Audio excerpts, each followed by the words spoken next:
welcome guests. I have a question for you all today. When was the last time you did something that scared you? My answer is easy because it's literally right now. I am terrified. I'm scared I'm going to forget everything I practiced, frightened I'm going to trip and fall up here, and really scared that I'm going to start babbling uncontrollably and our lovely timer will have to play me off with orchestra music like they do at the Oscars. Still, I'm up here because public speaking has been a thorn in my side for a while. And I found over the course of my life that when I'm scared of something, it usually means I should be moving towards it rather than away from it. So today I'm going to be talking about 3 times where I moved forward towards my fear rather than away from it. The first one, ooh, I had my cards turned upside down. When I was 19, I was on academic scholarship at American University. I had been a straight-A student my whole life, a multi-sport athlete, a member of a sorority, and a member of multiple clubs. So people who knew me growing up would have been very shocked to learn that I was failing multiple classes, struggling with an eating disorder, and in an abusive relationship. So I remember one day, my biggest fear at this point was disappointing people, because up until then, I never really had.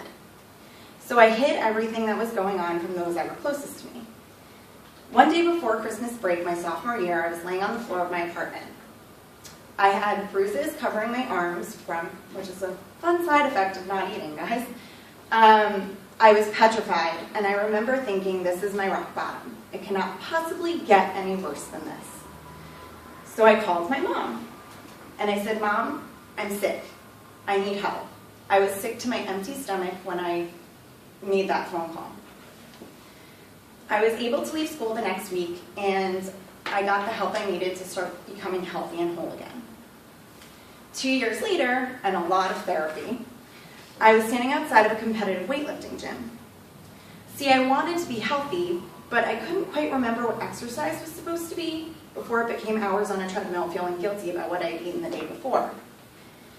So I was scared to go in, but to be fair, it was a bit justified this time, because the walls of the gym were painted blood red, there was loud heavy metal music playing, and there were a lot of very large, very sweaty people throwing very heavy things around. Still, somehow I knew that was exactly where I needed to be in that moment. So I went inside, and I've been training ever since. Weightlifting has taught me to be emotionally and physically strong. It has taught me about goal setting, it has taught me about community. Suddenly I was surrounded by all these people that wanted me to succeed, took none of my excuses, and always showed up for me. One of them I liked so much I wound up marrying him. Weightlifting, most importantly, has taught me that being there for my own health first allows me to put my best foot forward.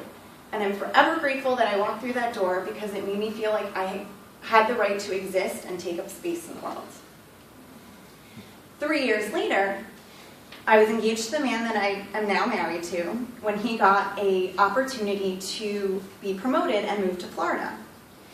So we moved during rainy season, and as you all know, it was downpouring every day from about 4 to 6 p.m. I felt I had lost my support system, I didn't yet have a job, and my husband frequently traveled around the state for work. So I was a one-woman rainy pity party for a while, and again, I called my mother, because my mother is always right. Now, my mom knows a thing or two about new beginnings. She moved from Finland at 16, where she grew up, to travel and live around the world. Her advice to me was this: you can be or do anything in a new place, as long as you have the courage to look at what you would not change before and do the work to change it now. Again, my mom's always right. So I started doing the work of putting myself out there. I joined a new gym, I went back to school and finally got my degree. I got a job that I loved. I joined Toastmasters and met all of you lovely people. And I've really built a life in Florida now that I'm proud of by facing my fears of inadequacy or being alone. Now, one of my heroes, the writer and speaker Glennon Doyle, who is also an eating disorder survivor, always says, first the pain and then the rising. First the pain and then the rising. In my life, living in fear has caused me a lot of pain and suffering. It almost took my life. The rising came later once I was strong enough to look at that fear and keep on living anyway. So I thank you all today for witnessing me as I conquer another one of my fears, or try to. And I challenge you all to go out there today and deal with something that you've been frightened of. I promise it will change your life.